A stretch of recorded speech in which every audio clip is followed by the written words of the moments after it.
नमस्कार साथियों, एनजी के भी यूट्यूब प्लेटफॉर्म में आपका स्वागत है। साथियों, आपके लिए लेके आया हूँ शिक्षण अभिरुचि के महत्वपूर्ण प्रश्न। शुरू करते हैं आज की क्लास। अगर आप चैनल पर नए हैं तो चैनल को सब्सक्राइब करना, बेल आइकन को अवश्य दबाना, जिससे कि क्लास का हर नोटिफिकेशन आपके पास पहुँच सके और आप लाभ उठा सकें। ठीक है साथियों, अगर वीडियो अच्छा लगे, क्लास अच्छी लगे, ट्यूशन अच्छे लगे तो लाइक करना, शेयर करना और कमेंट्स बॉक्स में कमेंट्स अवश्य करना। ठीक है साथियों, शुरू करते हैं आज की क्लास। निम्नलिखित में से कौन सी न्यूनतम प्रभावी विधि या तकनीकी है? क्वेश्चन समझना। निम्न में से कौन सी न्यूनतम प्रभावी विधि या तकनीकी है? पैनल विचार विमर्श, समस्या समाधान, कक्षा में रटना या फिर कक्षा में वाद विवाद। आंसर क्या होगा साथियों? आंसर यहाँ पर होगा कक्षा में रटना। आपका आंसर होगा स, कक्षा में रटना। न्यूनतम प्रभावी विधि, यहाँ पर प्रभावी पूछ रहा है, वो भी न्यूनतम यानी कि सबसे कम प्रभावी विधि है, तो यहाँ पर कक्षा में रटना। अगला प्रश्न ये रहा आपकी स्क्रीन पे। छात्रों के कार्यों को विद्यालय के बुलेटिन बोर्ड पर प्रदर्शित करने के प्रदर्शन में शिक्षाविद निम्नलिखित तथ्य से एक मत हैं। कौन से तथ्य से शिक्षा शास्त्री या शिक्षाविद बुलेटिन बोर्ड पर प्रदर्शित करने के संदर्भ में सहमत हैं, ये पूछ रहा है। तो यह ऑप्शन देखते हैं। यह एक ऐसी विधि है जिसके गुण एवं दोषों का प्रयोगकर्ता पर निर्भर करता है। साथियों, बुलेटिन बोर्ड पर प्रदर्शित करने के संदर्भ में है, तो ऑप्शन ए है, यह एक ऐसी विधि है जिसके गुण एवं दोषों का प्रदर्शन प्रयोगकर्ता पर निर्भर करता है। दूसरा ऑप्शन, यह स्कूल स्तर के लिए एक उपयोगी विधि है। तीसरा ऑप्शन, यह उत्तम विधि है क्योंकि सभी छात्रों में रुचि उत्पन्न करती हैं। और लास्ट ऑप्शन है, यह एक अनुपयुक्त विधि है क्योंकि छात्र में गर्व एवं ईर्ष्या उत्पन्न करती हैं। तो साथियों, ये भी आंसर नहीं है। सभी छात्रों को उत्तम विधि है, ये भी नहीं है। यह एक स्कूल स्तर के लिए उपयोगी विधि, ये भी ज़्यादा सही नहीं है। यहाँ पर अ ऑप्शन सबसे अच्छा है। यह एक ऐसी विधि है जिसके गुण व दोष प्रदर्शन प्रयोगकर्ता पर निर्भर करता है। वो प्रयोगकर्ता शिक्षक किस तरीके से इसका उपयोग करता है, तो आपका आंसर होगा अ ऑप्शन। ठीक है, अगला प्रश्न ये रहा आपकी स्क्रीन पर। जब कभी बुलेटिन बोर्ड का प्रयोग करें तो सदैव ध्यान रखें। किस बात का ध्यान रखना चाहिए एक शिक्षक को बुलेटिन बोर्ड का प्रयोग करते समय? इसकी देखभाल के लिए एक छात्र कमेटी का निर्माण किया जाए, इस पर प्रदर्शित की जाने वाली सामग्री पर ठीक ठाक विचार विमर्श किया जाए, प्रत्येक दिन नया प्रदर्शन किया जाए, या एक प्रदर्शन के कई पक्ष होते हैं। आंसर क्या होगा साथियों? आंसर होगा इस पर प्रदर्शित की जाने वाली प्रत्येक सामग्री ठीक ठाक विचार विमर्श किया जाता है। ऑप्शन आपका ब ऑप्शन। बुलेटिन बोर्ड का उपयोग सदैव ध्यान रखें कि इस पर प्रदर्शित की जाने वाली सामग्री ठीक ठाक तरीके से विचार विमर्श की जा सकती है। जब मिटाए तब आ जाता है, वापस रिटर्न आ जाती है, यानी कि इसको उपयोग में एक अच्छी तरीके से समझने के लिए किया जा सकता है। तो आपका आंसर होगा ब। ठीक है, अगला क्वेश्चन आपके लिए ये है। निम्नलिखित में से किसने दृश्य, श्रव्य तथा दृश्य सामग्री के अंतर्गत वर्गीकृत किया है? साथियों, निम्न में से किसने, यहाँ पर ऑप्शन क्वेश्चन थोड़ा सा ऐसे कि निम्न में से किन्हें या कौन से दृश्य, श्रव्य तथा दृश्य सामग्री के अंतर्गत वर्गीकृत किया गया है? तो आपका आंसर क्या होगा? चलचित्र, ध्वनि, दूरदर्शन, चित्र, ड्राइंग एवं डायग्राम, मानचित्र एवं कार्टून। अब यहाँ पूछ रहा है श्रव्य दृश्य एवं दृश्य, तो दृश्य, कार्टून भी दृश्य होता है, मानचित्र भी दृश्य होता है, डायग्राम भी दृश्य होता है, ड्राइंग भी दृश्य होती है, चित्र भी दृश्य होता है, दूरदर्शन भी दृश्य होता है, चलचित्र भी दृश्य होता है, ध्वनि भी दृश्य होती हैं। लेकिन श्रव्य भी पूछ रहा है, तो यहाँ मानचित्र एवं कार्टून सुने जाते हैं, मानचित्र को भी बोलकर सुनते हैं। चित्र, ड्राइंग ध्वनि, चलचित्र एवं दूरदर्शन, यानी कि इसमें सुन भी सकते हैं, डायग्राम में सुन सकते हैं। तो आपका आंसर उपयुक्त सभी सत्य, यानी कि यहाँ पर आंसर अवर्गीकृत किया गया है। इनको श्रव्य, दृश्य एवं दृश्य सामग्री के अंतर्गत विभाजित किया गया है। तो उपयुक्त सभी दृश्य और श्रव्य हैं। तो आपका आंसर होगा द। ठीक है, अगला प्रश्न आपके लिए ये रहा, शिक्षक प्राय दृश्य श्रव्य सामग्री को समझते हैं। शिक्षक प्राय दृश्य श्रव्य सामग्री को समझते हैं। पारंपरिक शिक्षण का प्रतिस्थापन, कक्षीय परंपरा में मनोरंजन परिवर्तन, शिक्षण की अन्य युक्तियों का प्रयोग, या फिर शिक्षण तैयारियों के समय की बचत। तो आपका आंसर क्या होगा? आपका आंसर होगा साथियों आपका आंसर होगा पारंपरिक शिक्षण का प्रतिस्थापन। पारंपरिक शिक्षण का प्रतिस्थापन आपका आंसर होगा अगला प्रश्न ये रहा आपकी स्क्रीन पर। दूरदर्शन को शिक्षाविद कहते हैं। शिक्षा शास्त्री या शिक्षाविद क्या कहते हैं दूरदर्शन के बारे में? शिक्षण सामग्री के रूप में अत्यंत महत्वपूर्ण है। शिक्षण सामग्री के रूप में कक्षा में एक बाधा है। कक्षा में शिक्षण के लिए पूर्ण अनुपयुक्त है या कभी कभी कक्षा के लिए उपयोगी है। तो शिक्षा शास्त्रियों दूरदर्शन के बारे में कहते हैं कि कक्षा में शिक्षण के लिए पूर्ण अनुपयुक्त हैं, उपयुक्त नहीं है, यानी कि उचित नहीं होगा। तो आपका आंसर होगा स। ठीक है, अगला प्रश्न आपके लिए ये रहा स्क्रीन पर। निम्नलिखित में से कौन सर्वश्रेष्ठ सहायक सामग्री है जिन्हें पाठ्य पुस्तक सहायक सामग्री के रूप में प्रयुक्त किया जाता है? पाठ्य सहायक सामग्री के रूप में प्रयुक्त किया जाता है चलचित्र, प्रोजेक्टर, गृह कार्य, कौशलात्मक कार्य संबंधी कालांश, बुलेटिन बोर्ड। तो आपका आंसर क्या होगा? सर्वश्रेष्ठ सहायक सामग्री जिन्हें पाठ्य पुस्तक सहायक सामग्री के रूप में प्रयुक्त किया जाता है वो है गृह कार्य। आपका आंसर होगा ब। क्या होगा? आपका आंसर ब। अगला प्रश्न ये रहा आपकी स्क्रीन पर। शिक्षक द्वारा पाठ्य पुस्तकों के प्रयोग का प्रमुख उद्देश्य होना चाहिए। क्या उद्देश्य होना चाहिए शिक्षकों का पाठ्य पुस्तक के प्रयोग में? शिक्षण को केंद्रित करने वाली विषय सामग्री के रूप में, छात्रों को पुस्तक में लिखे तथ्यों के समझाने के रूप में, छात्रों के वाचन स्तर को ऊंचा करने के रूप में, या शिक्षक द्वारा व्याख्यान कम करने के रूप में? आपका आंसर क्या होगा? आपका आंसर साथियों यहाँ होगा शिक्षक द्वारा व्याख्यान कम करने के रूप में। आपका आंसर द होगा। अगला प्रश्न ये रहा आपकी स्क्रीन पर। छात्रों को जब प्रोजेक्ट प्रदान किया जाए तो ध्यान रखना चाहिए। जब छात्रों को प्रोजेक्ट प्रदान किया जाए तो क्या ध्यान रखना चाहिए? ऑप्शन आपके इसमें छात्रों द्वारा अपने ग्रेड सुधार की भावना विकसित हो, माता पिता की इच्छा अनुसार प्रोजेक्ट वितरण किया जाए, सभी छात्रों में चक्रीय उत्तरदायित्व सौंपा जाए, या फिर छात्रों की रुचि एवं आवश्यकताओं को ध्यान में रखा जाए। तो आपका आंसर द होगा साथियों। आपका आंसर द होगा, छात्रों की रुचि एवं आवश्यकताओं को ध्यान में रखा जाए। अगला प्रश्न ये रहा आपकी स्क्रीन पर। छात्र शिक्षक योजना निर्माण में छात्रों द्वारा निर्धारित किया जाना चाहिए। जो छात्र शिक्षक योजना है साथियों, छात्र शिक्षक योजना यानी कि दोनों की योजना निर्माण के द्वारा निर्धारित किया जाना चाहिए। क्या निर्धारित किया जाना चाहिए? अध्ययन क्षेत्र को, अध्ययन लक्ष्य को, उन क्रियाओं का जिनसे लक्ष्य प्राप्ति संभव हो, उन क्रियाओं का जिनसे लक्ष्य प्राप्ति संभव हो, और उपयुक्त सभी।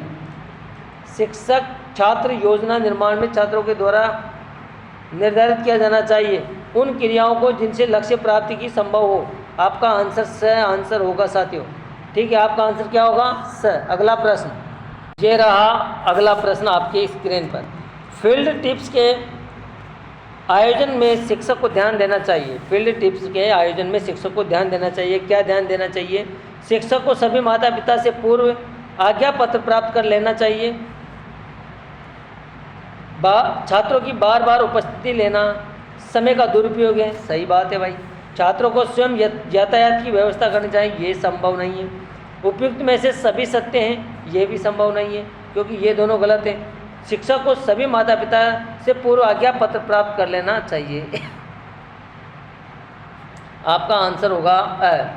क्या होगा? अ, क्योंकि फील्ड टिप्स आयोजन में शिक्षक को ध्यान रखना चाहिए। शिक्षक को क्या ध्यान रखना चाहिए, क्योंकि पहले अभिभावकों से आज्ञा पत्र ले लेना चाहिए। ठीक है, अगला प्रश्न, नेक्स्ट प्रश्न आपके लिए ये रहा, शैक्षिक योजना के निर्माण में निम्नलिखित की उपेक्षा की जानी चाहिए।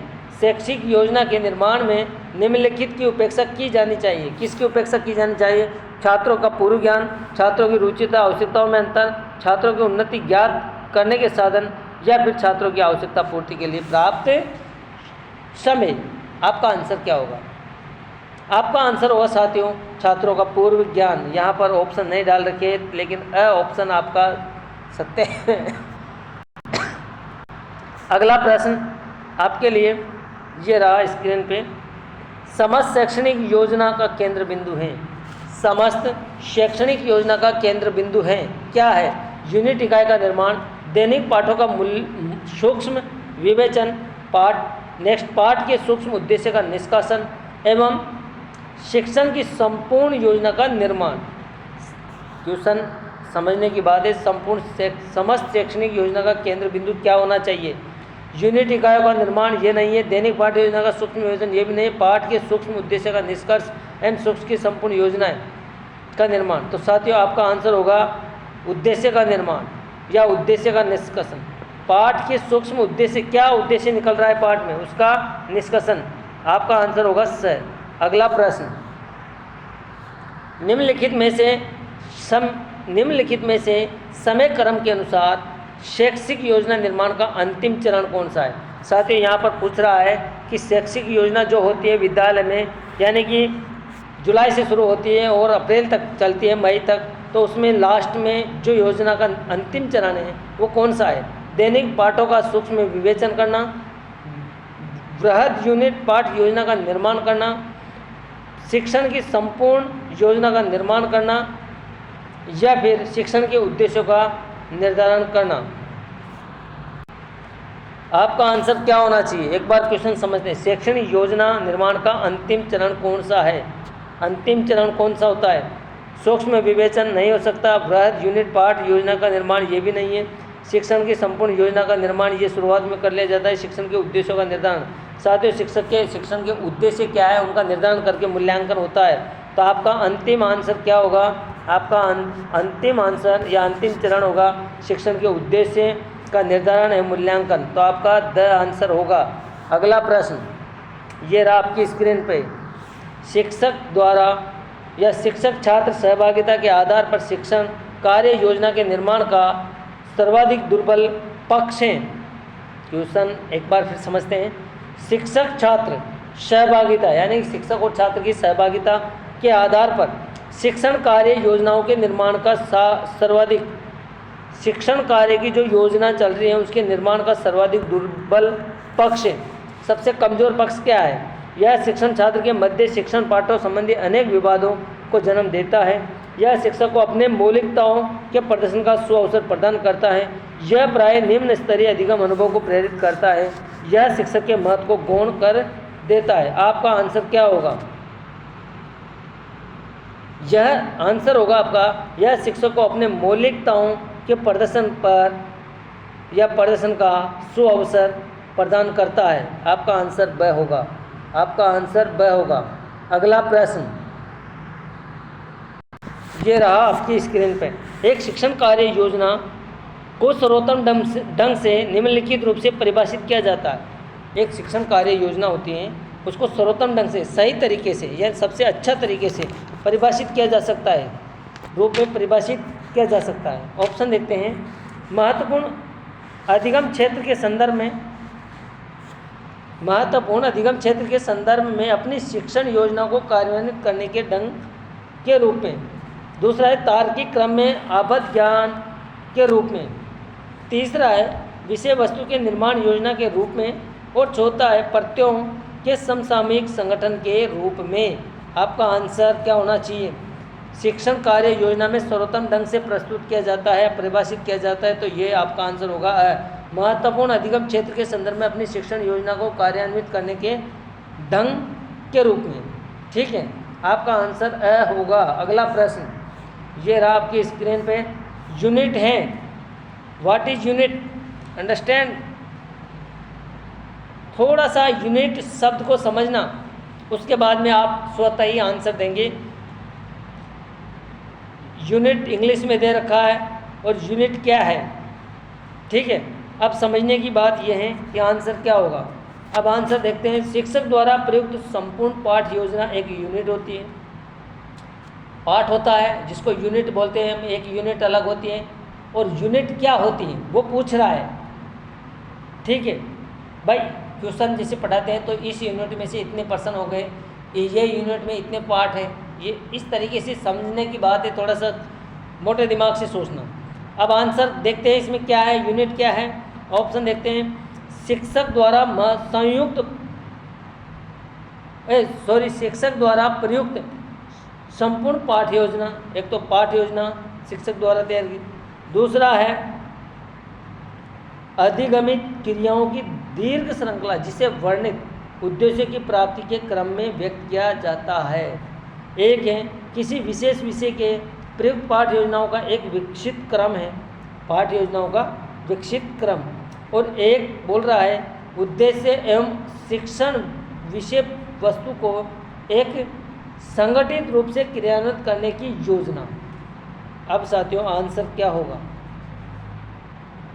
आंसर आपका क्या होना चाहिए। यूनिट क्या होती है ऐसे पूछ रहा है, तो यूनिट होती है साथियों, मैं बता रहा हूँ कि आंसर आपका ब होगा। अधिगमित क्रियाओं की दीर्घ श्रृंखला जिसे वर्णित उद्देश्य की प्राप्ति के क्रम में व्यक्त किया जाता है यूनिट कहलाती हैं। आपका आंसर ब होगा। अगला प्रश्न ये रहा आपकी स्क्रीन पे। शिक्षक द्वारा निर्मित यूनिट योजना तथा छात्रों द्वारा अधिगमित पाठ यूनिट में जो संबंध होगा उन्हें निम्नलिखित रूप से अधिगमित अभिव्यक्त किया जा सकता है। क्या किया जाता है, अभिव्यक्त किया जा सकता है। जैसे विशेष योजना निर्माण की विधि से अवगत होने के लिए पाक शास्त्र कला की पुस्तक, जैसे यात्रा योजना निर्माण के लिए सड़क मानचित्र का प्रयोग, जैसे किसी अध्याय के अध्ययन के लिए पाठ्य पुस्तक, जैसे किसी पुस्तक के सार को जानने के लिए उसमें दी गई सार ग्रंथि सूची का प्रयोग। एक बार क्वेश्चन फिर देखना। शिक्षक द्वारा निर्मित, एक शिक्षक के द्वारा जो निर्मित यूनिट योजना, जो मैं पहले यूनिट बताया था कि अधिगमित क्रियाओं की दीर्घ श्रृंखला जिसे वर्णित उद्देश्य की प्राप्ति के लिए, यानी कि उद्देश्य प्राप्ति के लिए एक कुछ पाठों का समायोजन करके एक श्रृंखला तैयार की जाती है, उसे यूनिट कहते हैं। और यूनिट यहाँ पूछ रहे हैं कि शिक्षक द्वारा तैयार की गई यूनिट योजना जो छात्र द्वारा अधिगमित पाठ्य यूनिट में जो संग होगा उसे निम्नलिखित रूप से अभिव्यक्त किस रूप में अभिव्यक्त या प्रकट किया जाएगा, ठीक है। तो यहाँ पर ऑप्शन देख रहे हैं। जैसे विशेष भोजन निर्माण की विधि में अगर भोजन निर्माण किया जाता है और उसमें जिस विधि का प्रयोग किया जाता है, पाक शास्त्र कला विधि की पुस्तक का प्रयोग किया जाता है, उसी प्रकार यात्रा के दौरान या यात्रा योजना निर्माण के समय सड़क मानचित्र का प्रयोग किया जाता है। जैसे किसी अध्याय के अध्ययन के लिए पाठ्य पुस्तक का प्रयोग किया जाता है, जैसे किसी पुस्तक के सार को जानने के लिए उसमें दी गई सार ग्रंथि का प्रयोग किया जाता है। आपका आंसर क्या होगा, आपका साथियों आंसर होगा जैसे यात्रा के दौरान सड़क या यात्रा करने के लिए जो योजना निर्माण की जाती है या योजना तैयार की जाती है उसमें सड़क मानचित्र का प्रयोग किया जाता है। तो आपका आंसर होगा ब। उसी प्रकार इसमें इसी प्रकार अभिव्यक्त किया जाएगा पाठ्य यूनिट में, ठीक है। अगला प्रश्न आपके लिए ये रहा। एक शिक्षक इकाई, यहाँ शिक्षण होना चाहिए, शिक्षक इकाई नहीं होती है, शिक्षण होना चाहिए। एक शिक्षण इकाई के संदर्भ में निम्नलिखित में से कौन सा कथन सत्य है, कौन सा कथन सत्य है, किसके बारे में, शिक्षण इकाई के बारे में। यह शिक्षक को सुरक्षा प्रदान करती है, यह कक्षा कार्य हेतु दिशा निर्देश प्रदान करती है, यह एक वृहद विचार को कार्य रूप में परिणित करती है, यह अधिगमित मूल्यांकन विधियों के रूप में कार्य करती है। आपका आंसर क्या होगा साथियों, आंसर होगा शिक्षण इकाई के संदर्भ में योजना सत्य है। तो यहाँ पर यह सुरक्षा शिक्षक को सुरक्षा प्रदान करती है। आपका आंसर अ होगा। अगला प्रश्न ये रहा। अगला प्रश्न एक शिक्षक नवीन पाठ इकाई की शिक्षण योजना में निम्नलिखित तथ्य पर विचार करता है। एक शिक्षक होता है और आपके नवीन पाठ योजना होती है, और पाठ योजना की जो शिक्षण योजना होती है, यानी कि पाठ की इकाई होती है और उसके लिए जो शिक्षक योजना तरीके से पढ़ाता है, उसमें निम्नलिखित तथ्य पर विचार करता है। किस तथ्य पर विचार करता है, ये किस तरीके पे, तो यहाँ देखते हैं ऑप्शन। यह पाठ इकाई की एक रूपरेखा तैयार कर लेता है तथा शेष कार्य वह शिक्षण के दौरान स्वतः विकसित करता है। नंबर 1, वह केवल तात्कालिक योजना निर्मित कर लेता है, शेष योजना शिक्षक छात्र के पारस्परिक सहयोग से तैयार की जाती है। तीसरा, वह केवल पाठ्य इकाई के लिए अपेक्षित समय योजना का निर्माण करता है। शिक्षक पाठ इकाई का व्यापक सूक्ष्म विवेचन पूर्व में ही तैयार कर लेता है। आंसर क्या होगा? आंसर आपका साथियों समझना कि एक शिक्षक नवीन पाठ इकाई जिसका शिक्षण योजना तैयार करता है, उस तथ्य के बारे में यह है कि वह केवल तात्कालिक योजना निर्मित कर लेता है और शेष योजना शिक्षक छात्रों के पारस्परिक सहयोग से तैयार की जाती है। तो आपका आंसर होगा ब। आपका आंसर क्या होगा? ब। तो साथियों, आज के क्लास में 20 क्वेश्चन आपके लिए मोस्ट इम्पोर्टेंट हैं, और वीडियो अच्छा लगे तो लाइक करना, शेयर करना, अपने दोस्तों को ज़रूर शेयर करना, बेल आइकन को दबाना अवश्य, जिससे कि हर नोटिफिकेशन आपके पास पहुंच जाए। ठीक है साथियों, धन्यवाद। जय हिंद, जय भारत।